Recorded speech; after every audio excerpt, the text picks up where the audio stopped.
It's 8:45pm on Thursday, the 26th of January 2017, and this is the Cats Whiskers podcast live.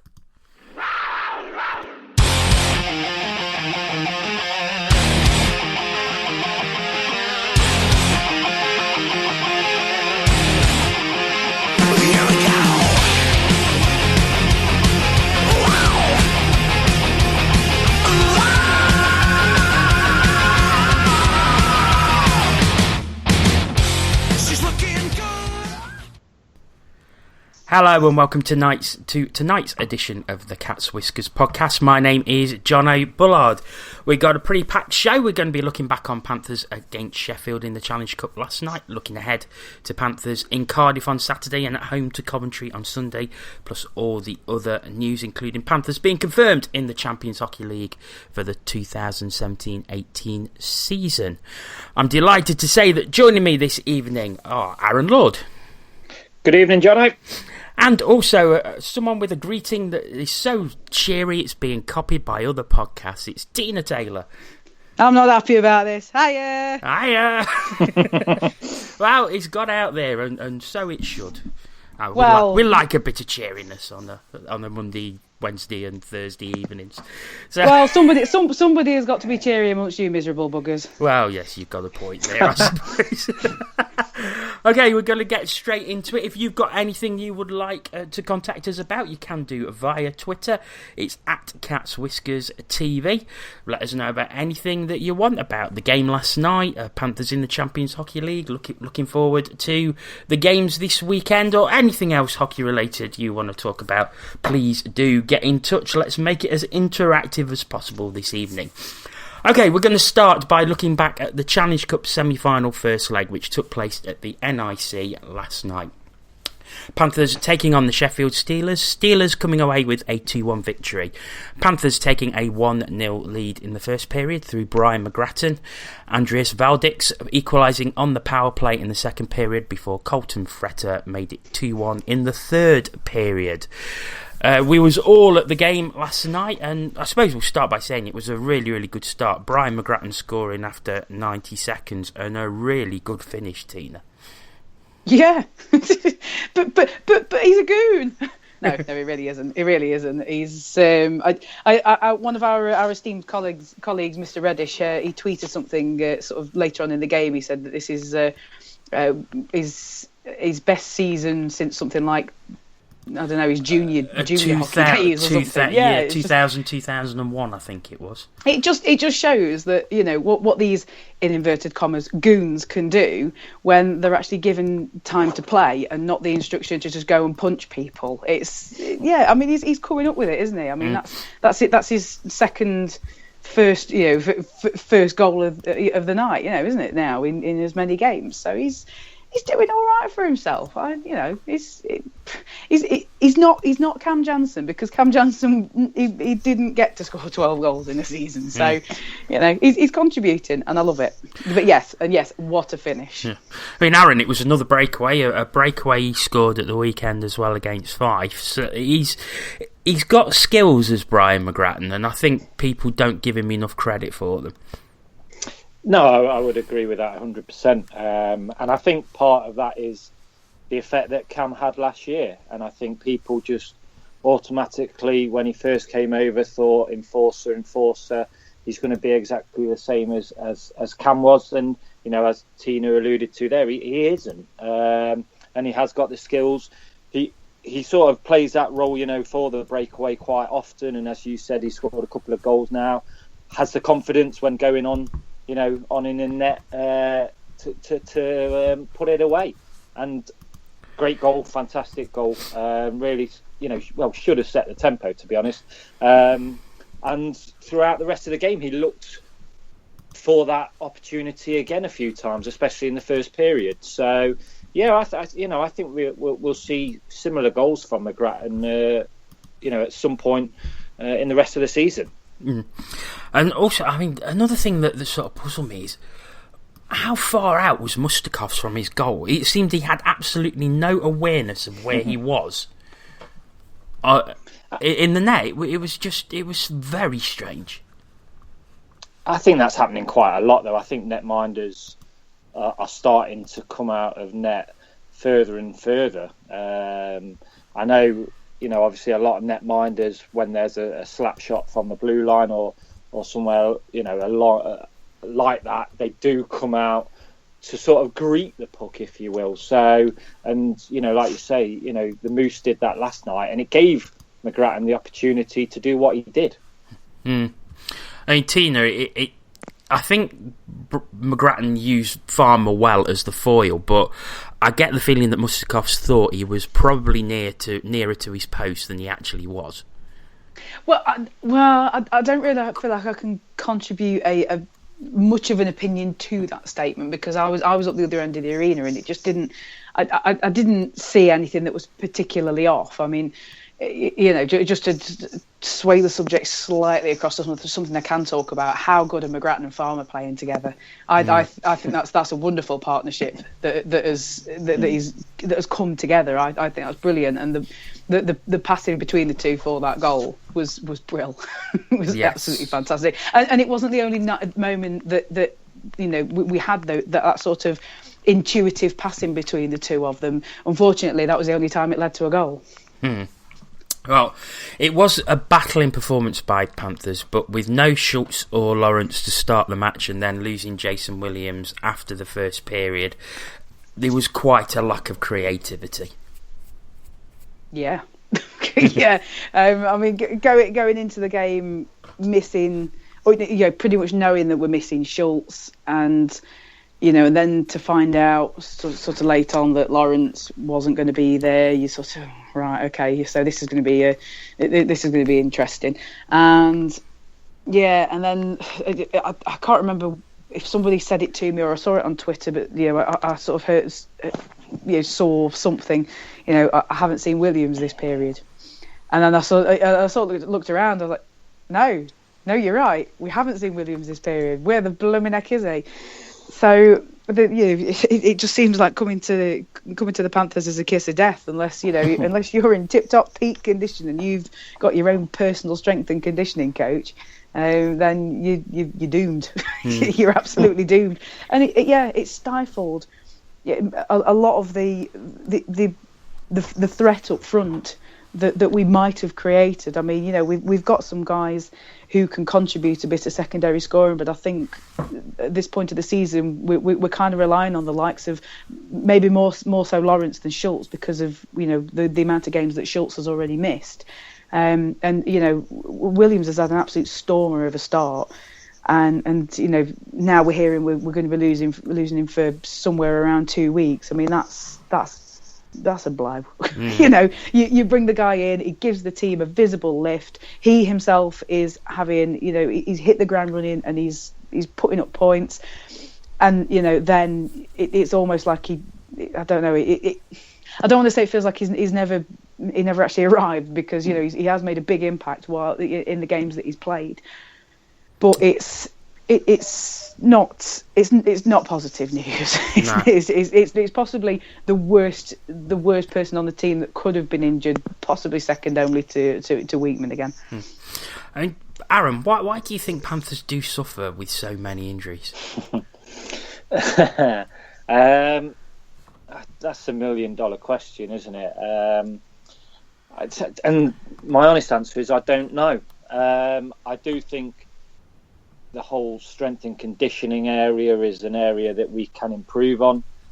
Obviously, I'm not privy to the going on with how the club is at the moment regarding that area. I don't think anybody is on this podcast, but I think that's an area from the outside looking in is one that we seem to not be where we should be, in my eyes. You can't stop injuries. We've obviously had some concussions this season.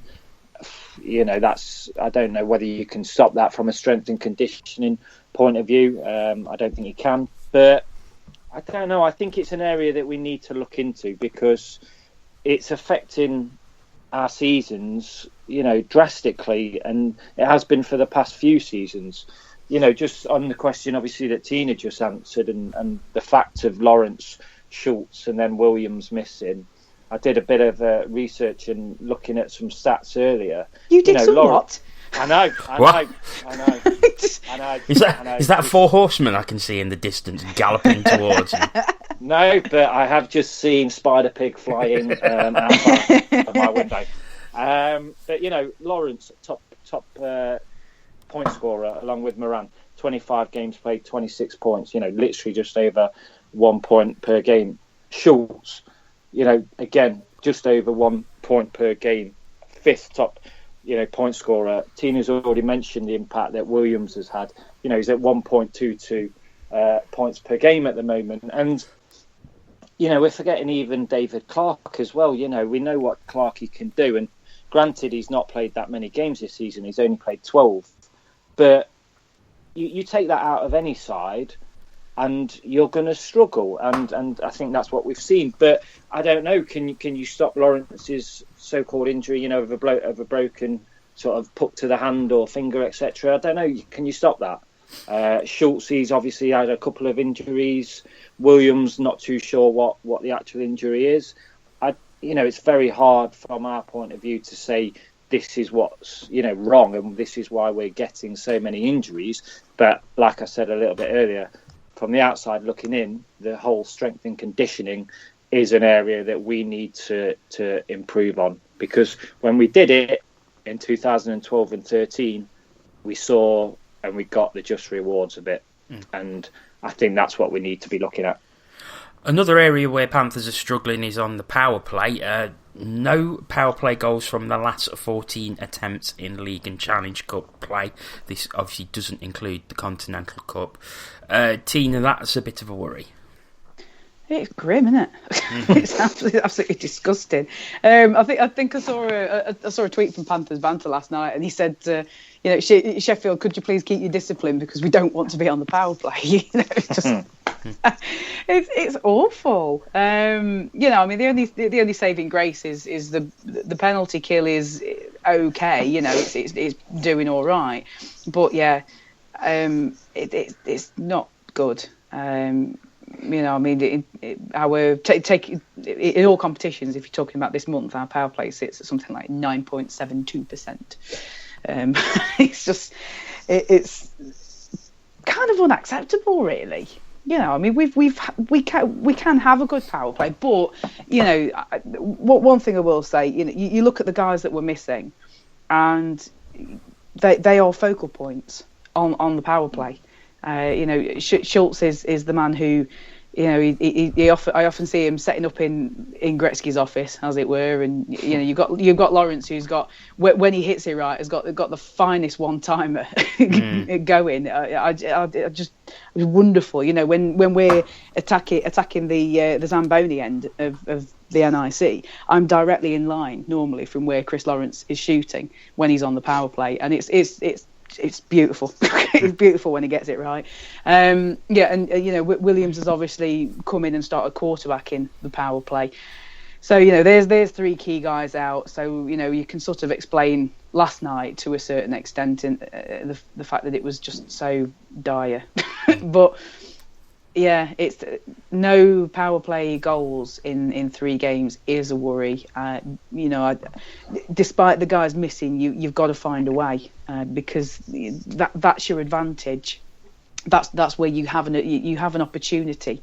While you have a man or 2 men over, if you're that lucky, if for want of a better way of putting it, you've got to take advantage. Otherwise, it's opportunities missed. It really is opportunities missed. I was having a look at the Steelers forum earlier today, and they seemed very, very pleased with the result. I must admit, I think that they will be I thought they'd be disappointed, because I think they had an opportunity to finish the tie off last night, especially with the superior bench strength that they had. And they had all their 14 imports as well. I mean, Aaron, do you think they'll be disappointed? Corey seemed to allude to that in his Nottingham Post interview that he did after the game. I do think Steelers will think that 2-1 is perhaps an opportunity missed. I would agree with that. I think deep down, I'm not seeing anything on the game is from obviously Tomo's point of view. I think they'll be pleased to take a 1-goal lead, as you would do. But like you, I think deep down, that could have been a 4-1 kind of game, and then it's a lot more harder for us to go to Sheffield on Valentine's Day and get the result. So I think that's obviously given us a glimmer of hope.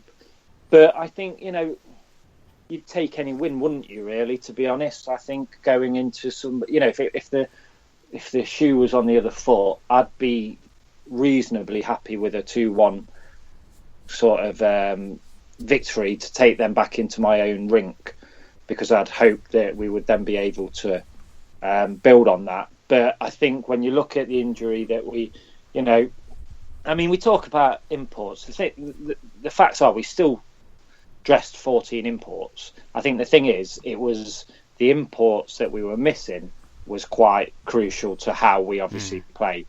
I think that's what it is. We had 18 skaters, they had 22. They didn't use Liam Kirk or Cole Shudra, and obviously Luke Ferrara got injured and played a bit part for the rest of the game. So yes, they had a superior bench, but they only used sort of 2 more skaters than us.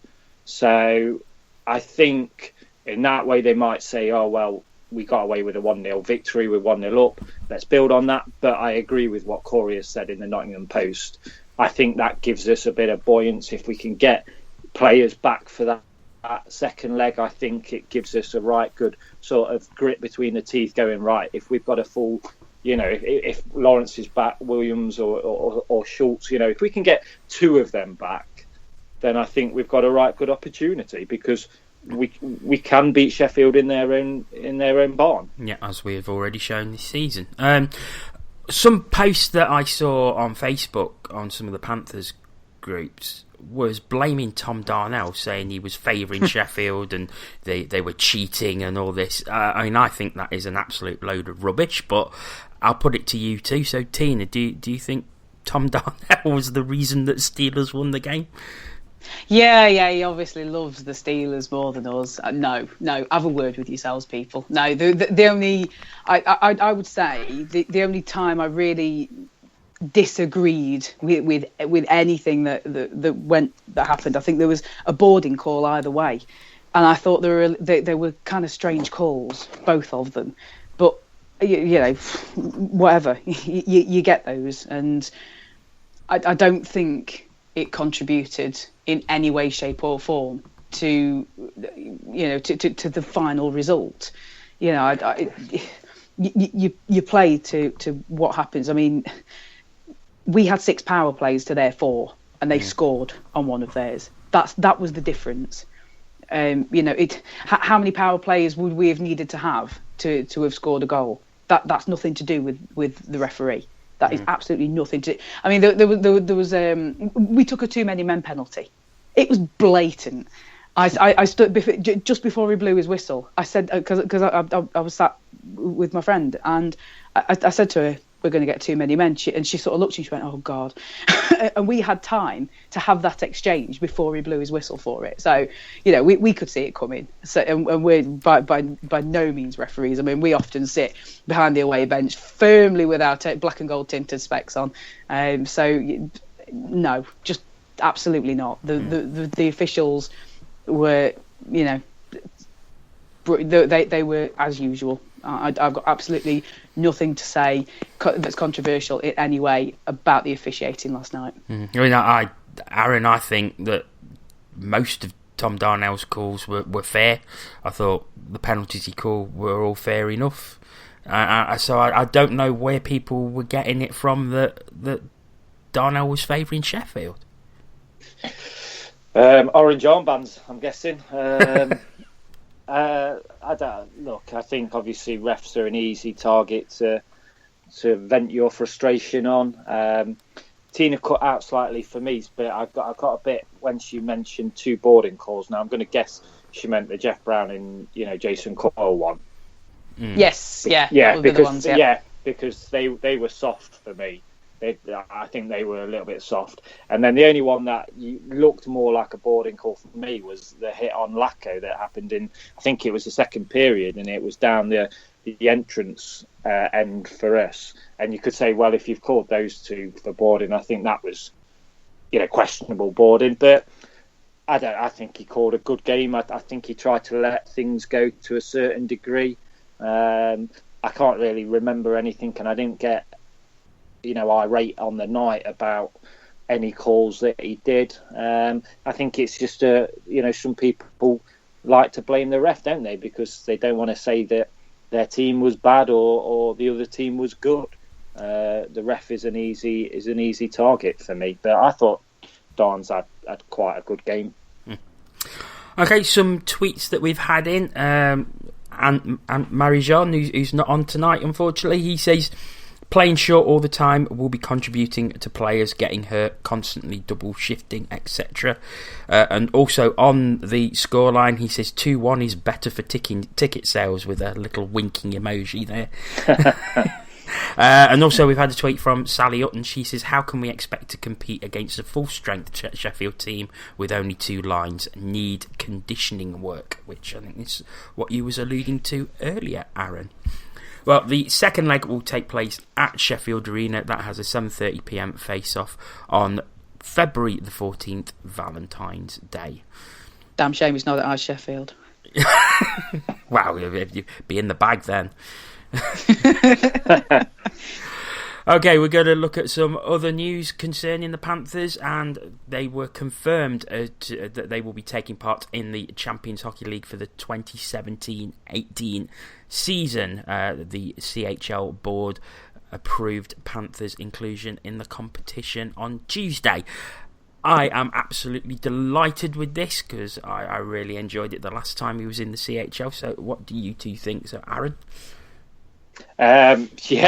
Fantastic. Obviously, I think when we entered the Continental Cup, or we knew we was going to enter the Continental Cup, and the Champions Hockey League had mentioned about the winners playing in the competition the following season, I think that obviously was a reason why we tried to go and win it, and did win it. Fantastic. Let's try and build on our first outing in there. I think we as a fan base enjoyed visiting. I know I personally did, Hamburg. I believe you two did as well. Just amazing. And Jono, I can remember against the Hamburg Freezers at home when we recorded that sort of podcast afterwards. In the bunkers, in the bunkers, in the little cubby hole it was back then. 3-1 victory, I believe, to us. Just amazing. It was another, kind of notch in history for us. And fantastic. I'm just looking forward to obviously seeing the draw later on in the year, seeing what teams we come out against, and then obviously we'll look to see what kind of roster we build, and what we take into that competition. Do we just look at it as a pre-season sort of competition for us, or do we try and build on that one victory that we got a couple of years ago? So very, very pleasing and looking forward to it. Tina, I assume you're very pleased as well. Yes, I'll be more pleased if I can find a way to pay for my kitchen before then, so I can actually go. I'll be a darn sight more pleased with that, because I did go to Hamburg and I had an absolute ball. I thought it was brilliant. The hockey fans are brilliant, aren't they? and the German hockey fans just a little bit on the right side of unhinged, aren't they? they're fantastic. I mean, it was such a wacky ride getting to the Hamburg arena, but the Hamburg fans were all like, yeah, come on, this is the way, we'll show you, we'll take you, we'll look after you, and it was really good fun. Really, really enjoyed it. They made a good showing. We as a team made a good show of being the first team to enter the Champions Hockey League. I think we did really, really well, despite getting absolutely thrashed by a couple of very good Scandinavian teams. It was It was a really good experience more than anything else, and with it being the first year that we'd entered, I don't think it was ever going to be any more than that. I don't think we had this aim where we didn't want to finish as the last seed, as we'd been been entered in, and we didn't. We achieved that particular aim. So yeah, I'm absolutely made up. So I may have to get a second job. But eagerly waiting for the draw, so I can see if I've got the pennies to go and have a little trip out. I think this time for us, with it going back to the format of groups of 4, so 6 games, I think a realistic ambition, depending on who we draw, of course, could be 2 victories. Build on that 1 victory. Let's see if we can get 2 this time. I think that'd be a realistic goal this time. Yeah, why not? Yeah, and because let's face it, we're not going to qualify for the next round. Oh God! But just imagine if we did. Right. Just drink that in a little bit. Come on. I'm feeling cheery. I'm delirious and tired. Yeah. It's fine. Just imagine if we did. I mean, that would be pretty awesome, wouldn't it? Yeah, it's not going to happen. Don't worry, the euphoria. It's not going to happen. I just need a good night's sleep. But I am absolutely delighted we're back in it. I think it is brilliant, and to actually get in as well because we won the Continental Cup, I think it is great as well. The only thing that I suppose needs to be ironed out is if the league winners will now get in. Because that may cause a bit of argument. Yeah, I mean that's been a bit of a bugbear for a few people, I think. But in terms of being completely sensible for the moment, I think it'd be good for the league to have a second British team involved in the CHL. I think it would, but obviously we're in the hands of the Champions Hockey League board. I've seen a couple of people who have been tweeting and saying, does Panthers qualification via the Continental Cup invalidate a British entry? And we don't know. The honest answer is we don't know. I don't think the Champions Hockey League board really know themselves yet. So I suppose everything, all things have to be considered. So if another British team is going to come into the CHL, great. If not, sorry. Sorry, not sorry. We've had a tweet because we're going. We've had a tweet from Ian Pigeon. He says, "Use the CHL as serious pre-season preparation for a serious league challenge," and I think he's got a good point there. To be honest.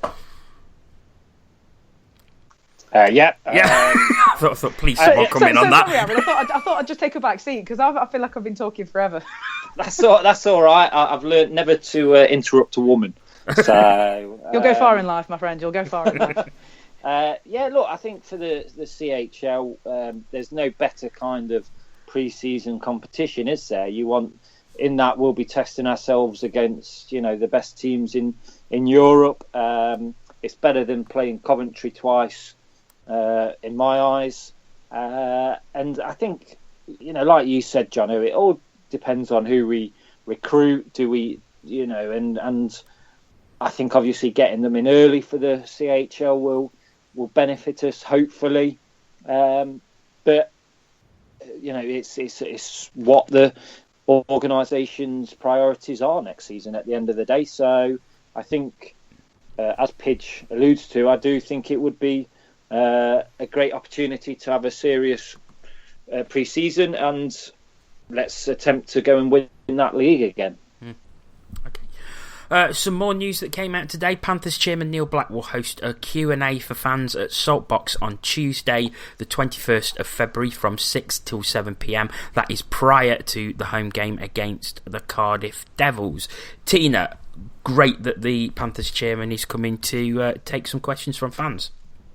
Yes, yeah, definitely. I think he's seriously underestimated how much time he's going to need, to be honest. I think I would like to think there'll be a lot of Panthers fans who will have a lot of questions. and he's the guy at the top. So if he can't answer them, then who the heck can? So yeah, it's a good showing by the chairman. By our owner.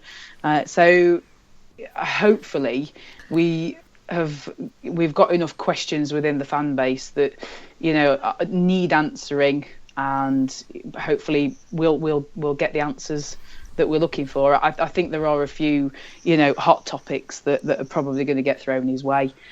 I would just urge people, please consider your questions, because in all seriousness, it's only an hour, and you've got no idea how quick that's going to go. And of course, it's before the game, so it can't run over. So please consider whether your question is something that really does need to be put to Neil Black. Really, really consider it, because I don't think we're going to have the time for the sort of frivolous questions you could probably ask the club on Twitter.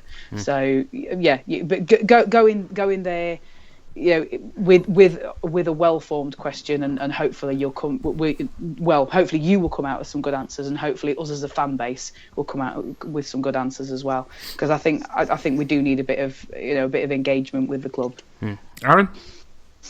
I can't really add too much more. The only thing I would say is, obviously a lot of fans have asked for this and said that this should happen, and whether it's Neil Black himself that has said, look, I'm going to do this, or whether the club have gone to him and suggested that this would be a good idea, we now need to say well done to them and say that they've whether they've listened or it's just their idea, etc., and not try and find a negative within it. And like Tina says, I think as a fan base we have to go in there open-minded. I don't think it should be used as kind of like a negative slanging, slating kind of hour. Yes, by all means, if you've got a concern or a question that might be construed as difficult for him to answer, then I think those should be asked. But like Tina says, it is an hour, and that will go like that. It will go so quickly, and we want to get something good out of that. So it's a great idea. I think we have to say, obviously, well done and not, well, it sounds a bit cheesy, but thank you to Neil Black for saying that he will do this, because it's what's been crying out for from a lot of people. So, yeah, it'd be interesting to see what's said and what we get out of it. Also, on meetings and such, the Nottingham Panthers Supporters Trust formation meeting with an open vote will be held on Thursday the 30th of March, starting at 6:30pm in the NIC Bolero Suite, which is on the 3rd floor. Of course, we've been talking about the Supporters Trust quite a bit on the podcast over the past couple of months. To sort of set this up, this is basically the meeting that has a vote to say whether or not a supporters trust will be formed. The supporters trust group supporters direct will be in attendance, and this will lead to the legal formation of a trust, or a trust not being formed, or if the vote does not go the supporters trust way. So as I say, it's an open meeting, so everybody is welcome. 30th of March, 6:30pm in the NIC Bolero Suite, and we will have Rob Scott from the supporters trust, who will come back onto the podcast to talk about that nearer the time. Okay, other news from the Elite League. The Dundee Stars announced today that they are pulling future webcasts against Fife and Braehead. And Tina, I saw this, and I must admit it was a bit of a surprise, but it seems to be something that's creeping in. We've had obviously the situation with Sheffield. Panthers and Braehead don't do webcasts at all, and now Dundee Stars are starting to limit the webcasts that they're doing. And for people like us who have always banged on about how important webcasts are, it seems to be that they're being withdrawn at a rate of knots. Well, yeah, I mean, I hope this isn't the start of a domino effect, but at the same time, I can see where the Stars are coming from. Looking at their attendance, they're not doing all that much better than the Caps are. And we all sort of sit here and bemoan the lack of supporters that turn up to Murrayfield on a game by game basis. Dundee really aren't doing much better than that, and unlike Sheffield, they have specified. They're saying we're not going to do webcasts against our most local rivals, if you will. I get it. I do get it. Sheffield. When they did it, everybody was up in arms, and it was a business decision, and you could kind of understand it. You could, if your attendance is suffering, you've got to look at why. You've got to look at what is potentially keeping people away from coming to home games. It may be something that Dundee do against these next games against Fife and Braehead, and they may not actually notice any difference at all, in which case it's nothing to do with the webcasts and more to do with actually selling the product in Dundee. So if that's the rationale behind it, which I suspect it possibly is, looking at their attendance figures, if that's the rationale, I can kind of understand it. And as I say, it's against the local rivals. They're not saying, we're not going to bother doing webcasts at all. So I imagine, next game, I don't know who's left still to play them, but next sort of games for us or Sheffield or Coventry, I would imagine there will be a webcast, because webcast or no, if you're not going to Dundee, you're not going to Dundee. It's just it's the furthest away. It's the furthest one up north. So I don't think a webcast is going to make any difference to anybody south of the border. So I get it, and I hope whatever they are trying to achieve with this, that they do achieve it, because the attendances that they're getting, that I think that they're going to struggle to maintain the club at that sort of rate. It's bums on seats is a large part of what we rely on in this league, especially for the teams with the smaller rinks, and they're just not filling it, and they really could, because I think Dundee's got a great rink. So they need to analyse what's happening with the business, and if webcasts are the easiest thing for them to try out, then so be it. You've got to try. So you got to try to survive. Aaron. Once again, I can't really add much more to what Tina said, but I think obviously just to kind of point out something that she did say, I think obviously talking about the marketing of the club, I think that's a good point that Tina makes, is once this kind of trial of not having webcasts against Fife and Braehead is over, and I think that's what they've got to do. They've got to sit in the office, they've got to look at figures and see what's coming in after not doing webcasts. Has it increased, or is it actually negative? Has it had no effect, and they're missing out on 200 quid from that one webcast, etc. And it just highlights once again, isn't it, that at the end of the day, webcasts are very good. I've watched webcasts. You look at Belfast Giants, obviously that's very unique in the sense of you have to travel overseas to go there, so it's a real expense to go there. But they put on a great product. Sheffield put on a great product. The Cardiff Devils have put a lot of work into Ice Time TV. Clean Cut Sports at Coventry, have improved the product tenfold. So a lot of people and a lot of clubs have put a lot of time and effort in their webcasts. But beneath all that, there has to be bums on seats, and plenty, like you said at the top, Jono, plenty of people moan about the fact that we don't do a webcast, etc. But it's always been about bums on seats, and if you haven't got bums on seats, then you're not going to have a club to potentially even do a webcast. So I think they've obviously got to look at it from a real sort of financial point of view and see what difference this makes, because I agree with Tina. I like Dundee Arena. I think it's a decent little arena to go and watch ice hockey in. But I think for a lot of the Scottish clubs, it's about marketing that club in and around that arena. And I think maybe it's getting to the point where they've got to put extra work into that. But I suppose this trial we'll see whether they need to do that or not. Okay. Finally, DOPS have ruled on 2 incidents this week. There was an automatic review for Joey Martin. He was assessed a 5+ game for checking to the head in the game against Coventry on Saturday. There will be no further action taken, and the penalty is upheld. A requested review by Sheffield, surprise, surprise, against the Cardiff Devils, against Andrew Hotham. He was given a 2-minute penalty for boarding, and that is upheld as well. So, no change there. Of course, the big incident from last week was the incident involving Eric Nielsen of Manchester in Fife Arena, where he allegedly engaged with a fan behind the bench. A full and complete investigation of the incident is ongoing, and the Elite League will make a public statement once this investigation is completed.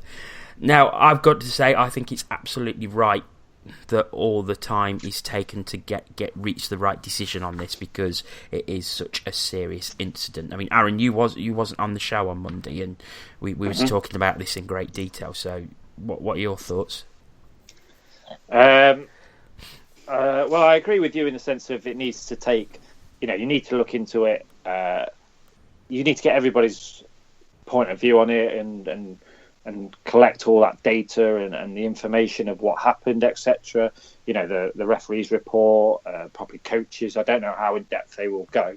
The incident itself, I think for me, you've got to look at 2 things. You've got to look at why that happened, and then you obviously have to assess if Nielsen did do that. You have to look at that separately.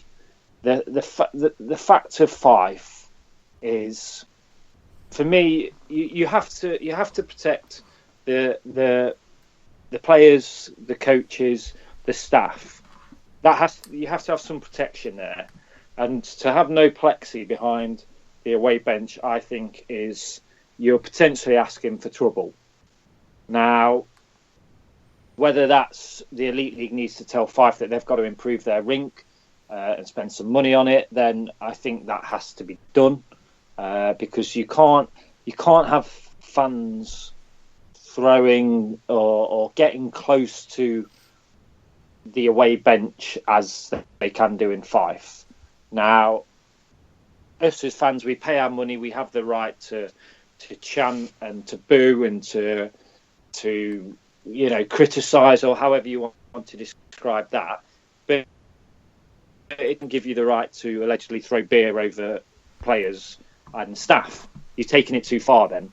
So for me, that person has to be sort of punished accordingly. And then, like I say, the second thing with actually the player involved, that's a serious situation that has allegedly occurred. So, and I don't know Eric Nielsen, but I think, obviously, I would say it's possibly out of character, but he has to be punished as well. But I would like to think that the league kind of punishes the reason of why that happened more than that individual player. But he still needs to be punished, because you can't then go and have an altercation with a fan. There's got to be that divide. But it's a serious matter, because these things paint the league in a poor light. But it can't happen again. We've got to learn from it, and we've got to learn from it as a league. Not, yes, I think Fife need to look at that situation and take some responsibility. And I don't know whether they have or not, but I suppose they're waiting for the result of this investigation. But I think they need to hold their hands up and kind of say, look, we need to make some changes here, because it's putting them in a bad light as well. But also, what I would say before probably Fife fans absolutely hammer me is there's always one bad apple, isn't there? It shouldn't kind of represent the whole Fife fan base as a whole. But Fife needs to take some responsibility from that, and then the league has to as well and say we're not going to accept this in our rinks going forward. Okay, and Tina, just calm yourself down behind that away bench. So, yes, I know. I'm such a hooligan. I really need to rein it in. Whatever. Okay, we're going to move on to look at the two games coming up for the Panthers at the weekend. On Saturday, Panthers will travel to Ice Arena, Wales, to take on the Cardiff Devils with a 7 p.m. face-off. Panthers, of course, the last time they was there, got an 8-0 victory. So, Tina, this is a difficult one to predict because I suppose it depends on who's going to be available for the team. Yeah. Guess who? I don't know. I really don't know. I think we are sort of entering a period, just to sort of put a bit of an optimistic spin on it, we're entering a period where, we feel a little more optimistic about our chances of bringing points back from Wales, because we had an absolutely horrific record in the Big Blue Tent. But I think the conditions in Ice Arena, Wales are, more in parallel to what we're used to in our own arena. So I don't think there is that. It was almost an intimidation factor, I suppose. It was almost just accepted. If we managed to bring a point out of the Big Blue Tent, we thought we'd done pretty well. So I think we're sort of entering into a different period of how we think about playing the Devils in their barn these days. I mean, I'm not saying they're any more beatable than what they were in the Big Blue Tent, but I think the feeling is, there's a little bit more optimism going down there now. But yeah, as you say, it just depends who we've got coming back, because at the minute it's probably not as doom and gloom as I immediately feel about it, but it does feel a little bit like the bench has been kind of decimated, and I think we need to, if we're going to be missing the amount of bodies that are currently being treated or have been treated following last night's game, there's some settling of lines that needs to happen. We've got to find where the partnerships are and get the right guys together. Remember what's been working for us so far and just try and work with that. It's just a kind of suck it and see kind of effort. I mean, I don't know. I think right now, I think we're all just throwing our arms up in the air and just kind of going, no idea. Don't know. I mean, Aaron, Cardiff have seen an 11-point lead at the top of the table whittled away to just 1. Do you think that could work in our favour? Probably not. No. Because they'll probably want to extend that gap. It's a really it's difficult, and priority-wise, I hate to say it, but I think with the injuries that we've got, I guess we've got to kind of look and say, what are our priorities in this next 2 to 3 week window? I want to win every game. Don't get me wrong. Before anybody accuses me of, not being bothered about losing a game, I want to win every game, and realistically, we should go into every game wanting to win that. But I think we've got to be kind of realistic here, and I can't see us getting a 4-point weekend with the injuries that we've got. Now, granted, it kind of potentially looks like we might have, potentially Lawrence. Schultz and maybe even Clarkey back, and potentially Lawrence. Now that makes a difference, but Clarkey for sure isn't going to be 100%. He's not going to be match fit, so we can't expect to get the David Clark that we all know and love back straight away. But I think we've got to be kind of setting up in that kind of defensive trap kind of hockey that we can pull off sometimes, because I think Cardiff will be wanting to look to extend that 1-point gap if they can. I think we've just got to kind of look and see what we can get out of it, because we're a bit battered and bruised at the moment, and we can't afford any more injuries. But saying that, you can't go into a game half-hearted, because you're more than likely going to pick up some more injuries. I don't know. I think this is where you're going to see, like I say, what our priorities are and how we manage the upcoming weekends and looking towards that second leg of the Challenge Cup. So it'll be interesting to see how we go about it. And don't get me wrong, I would love it if we go there and get a result. And I would, pat the lads on the back, and say, bloody good job, well done, because it isn't going to be easy. But I think we just need to maybe as fans need to be realistic with our situation at the moment. Okay. Well, I did manage to get an interview with a Cardiff player about the game on Saturday.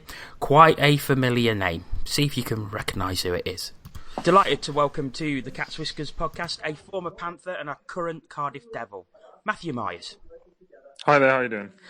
Very well, Matthew, thanks for joining us. And looking ahead to Saturday's game, Devils top of the league, but a point ahead of Belfast and 4 ahead of Sheffield. Starting to feel the pressure a little bit? Not really, because we knew it was going to be a tight league all year, and that's the way it's been, and that's best for hockey, I think, in this country. It'd be a bit boring if a team, whether it be us or another team, run away with it by this time of the season. So, no, it's good. And we look forward to the challenge of trying to stay in the number 1 spot.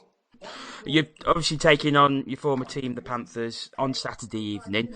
4 games so far this season. Panthers winning 3, Devils 1, and that last game at Ice Arena Wales was an 8-0 loss. So I suppose you'll be looking to turn that around. Yeah, of course. I think this season Nottingham have had our number a little bit. It happens in sport. But hopefully this weekend, we lost on Sunday night, I think. So we need to get back to winning ways this weekend. And I suppose you talk about how Panthers may have had the Devils' number, but you've really had Sheffield's number all season, apart from that game on Sunday. Yeah, that's what I'm saying. Like, it can happen. Obviously, there's, a lot of good teams in the league, and it seems like everybody's beating everybody, and some teams are getting stuck on another team. So that's happened between us and Nottingham. And like I say, like you said, Nottingham have beaten us 3 out of 4. So hopefully we can close the gap on that and get 2 points on Saturday night. Of course, now Devils playing in the brand new Ice Arena Wales, and a bit different from the big blue tent that you used to play in. So what are the main differences of playing in that arena? Well, it's obviously a much better facility all around. For the fans, it's so much better. For the players, it's so much better. The ice is bigger. The ice is a bit better. The actual ice quality itself. All the facilities are that much better than in the blue tent, and I don't want to say too many bad things about the blue tent, because it was a temporary facility up for a lot longer than it was expected to, but it did the job for the Cardiff Devils through those 8-10 years, whatever it was, to allow them to continue to play hockey in the city. And without that sort of temporary facility, you don't know what would have happened to the Devils. So. Of course, a lot of sellouts recently in Ice Arena Wales. Does the atmosphere of the two match? Well, the atmosphere is great in there always when it's a sellout, and even if we only have about 2,500 people in there, the atmosphere is still great. But when you've got a full bowl sold out, that's fantastic. I think if you're trying to compare the two, it's slightly different in terms of the way that the fans were so much closer to you in the blue tent, and it was sort of hollow, so you got a bit of echoing to probably generate more noise than you would think from 2,000 people. But like I say, it's great playing in front of 3,000 people when it's sold out in Cardiff, and hopefully it is the same. It is the same on Saturday night, so there's no tickets available. So if anybody wants to watch, it's going to have to be online, I think. Yeah. Okay. And one final question. You're obviously a very decorated ex-Nottingham Panther. You won many trophies in Nottingham. Is it tough playing against them, or do you now treat it as just another game? Yeah, no, it's it is another game. Obviously, I have a lot of very, very fond memories from playing for Nottingham, and I'll never forget those, regardless of when I'm playing, against them. I've got a lot of good friends on the team, but essentially it's a game. We've got to win, and it's another job to do on Saturday night, and that's the way it is in professional sports. So you got to turn your sort of emotions off to that a bit, get down to business. Hopefully we'll come away with the 2 points, and then afterwards I'll, shake their hands and have a chat with the boys, and that'll be a Saturday night. Well, Matthew, I want to thank you very, very much for taking the time to come and talk to us, and good luck for the rest of the season. Thank you very much. Many thanks to Matthew for his time there, and also many thanks to Devils Managing Director Todd Kelman for arranging it, and also to our very own Tina for sorting that out as well. Oh, you're most welcome. If you don't already know, the game at Ice Arena Wales on Saturday is sold out, so do not travel down there unless you have a ticket. However, the excellent Ice Time TV have a webcast available, which is £8 if you haven't got a ticket for the game. Okay, moving on to Sunday, and the Panthers will take on the Coventry Blaze at the NIC with a 4 p.m. face-off. So I suppose it's difficult to preview this because we don't know what's going to happen on Saturday night. We still don't know what sort of team is going to be available, but I suppose after what happened on New Year's Eve, which was the last time the two teams faced each other in Nottingham, the Panthers will be looking for a bit of payback. Yeah, I would say so, but I don't know. I don't think. Yeah, I don't think that game will be sort of lingering in the memory of Panthers players. I think it'll just be I don't care who we're playing. We just want to get a win on the board, and we want to get a good win on the board in our own barn, and I think that's important because I think with us coming back from the Continental Cup, 2 losses in the league, then the loss in the Challenge Cup midweek, I think the fan base need it, to be perfectly honest. I think I do. I think I really do. I need a reason to be shouting at the away bench and them not be pointing at the scoreboard and saying your argument is invalid. I think we need it, to be honest. The one thing I would say is that Coventry are up. They've got a game against Edinburgh the previous night. Now, sort of depends how. I don't know. Maybe it depends how hard Edinburgh go at them.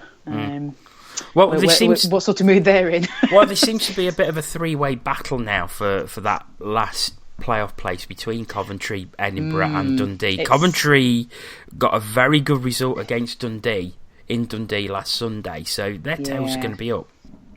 Yeah, they are now. I mean, just to sort of reference my very unscientific table, if you sort of even out everybody's games, Coventry have actually played 36 games. If you even that out for Dundee and Edinburgh, if they were to achieve maximum points, the Blaze would see themselves at the bottom of the table.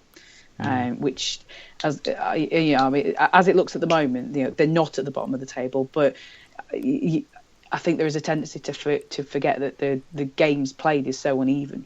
So I don't know if the Blaze have sort of considered any of that, but yeah, they really have got to pick up some wins. Otherwise, it's looking very. Well, I mean, it's already looking a bit precarious for them. I mean, if you look as the table as it stands, Manchester are a point ahead of them and have 3 games in hand on them. So there is an epic battle going on at the bottom, with in tandem with the battle that's going on at the top. So the table in general is quite fascinating, and it's not in the Blazers' favour at the moment. Aaron, how do you see this one going? I kind of agree with Tina in the sense of I think just as a home. In their home arena, I think we need the win, and that's kind of what I meant about priorities. Really, I mean, if you gave me the option of only getting 2 points from the 2 games, I'd take a win on Sunday, to be honest, because I think it just kind of needs that bit of confidence back for the whole, club and fan base. They're difficult to kind of gauge, aren't they? Really, because they've been close games against the Blaze, and obviously they dealt us a blow last time. So I think we need to kind of look at getting a win on the board from Sunday. But like you mentioned, obviously depending on players, etc., the result on Saturday, who knows? But I'd like us to win this one. To be honest, I think we just need it, and I think it's always nice to kind of end the weekend with a victory, and let's hope we can do that. Okay, so I think we will leave it there unless either of you got anything to add. No, I think we've waffled on long enough. Yeah, fair enough. So we will obviously be back on Monday night. We will be looking back at the games from the weekend and any of the other goings on that have happened throughout the Elite League over the weekend. All that remains for me to say is thank you very much to Dina Taylor. TTFN, don't be stealing that one as well, you git. Also, thank you very much to Aaron Lord. See ya. And thank you very much for listening. We will be back on Monday and we will see you then on the Cats Whiskers podcast.